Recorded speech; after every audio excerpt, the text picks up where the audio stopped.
All right, let's talk neck and facial expressions. Your neck is, well, a very vulnerable spot.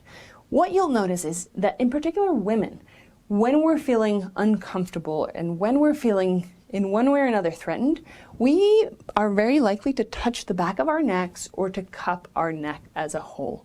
Why? Well, the thought goes that we're trying to protect our jugular, because the reality is if someone cuts your neck off, well, we're kind of done. So it's a very limbic reaction to any kind of environmental insecurities or environmental stressors. When we're not feeling safe and we're not feeling secure, our inevitable reaction will likely go to crossing our arms and covering the back of our necks. Now, why do I say that? Because I want you in particular to focus on when you do that. And of course, it's very valuable if you're in a negotiation setting and you can see that somebody else on the other side of the table is doing that. They're obviously concerned, they don't feel very safe, and it's a sign of insecurity. How you can pivot that is obviously up to you, but I want you to focus on when you actually touch your neck, perhaps your chin, your throat, so that you know how to pivot yourself, because you're sending a signal of insecurity. Again, all of these things are very subliminal. You don't necessarily, as the person who's reading or taking in the behavior, you don't overtly realize, she's touching her neck, therefore she must be insecure, unless you're an awareness ninja like we're teaching you to be here. So I want you to take that into account. Don't touch your neck in a negotiation because it sends the wrong signal. It's a subliminal signal, but again, if we want to maximize your negotiation, we're controlling everything that we can control, and that includes your body language. Now let's talk a little bit about facial expressions. Now, I am someone who is very expressive. My eyebrows go up and down, and so does my mouth, and everything in my face moves very expressively. That is a good thing sometimes, but it can also be a very bad thing because it gives away so much information. What I want you to focus in on here is, what do you say with your facial expressions? And beyond that, what do you say with the intonation of your voice, the speed and cadence with which you speak? Those are all things that, again, are sending signals all the time to everybody around you.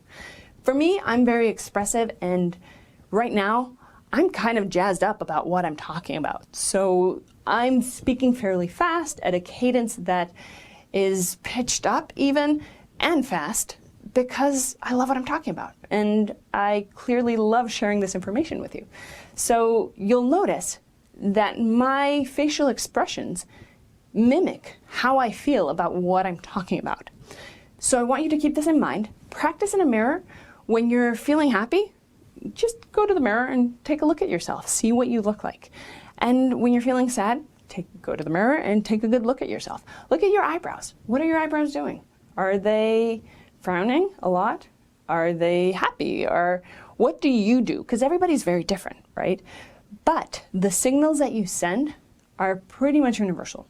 So if you are in a negotiation and you're talking to the person who is going to set your salary, if you see that they are frowning significantly and perhaps they're not very smiley and their tone of voice is a little bit low and their cadence really slow, I'd start raising yellow flags. Maybe not red flags, but I'd start pivoting the conversation in a direction that will actually raise that pitch in a positive way. You don't want them to raise their pitch and start yelling at you, of course. But you want to make sure that you are guiding the conversation. And facial expressions are, again, super useful tools to guide how people are feeling and how people are reacting to what's coming out of your mouth. They're instant gauges of, are you building rapport or not? Now, if you want more details on this, you can check out the book, Know Your Worth, Get Your Worth, Salary Negotiation for Women. But it's safe to say that if you can read somebody else's facial expressions, and if you can take note, mental notes of course, of their cadence and tone of voice, you can use that information to guide how you want the conversation to go. I think that's about it. So let's move on to the next.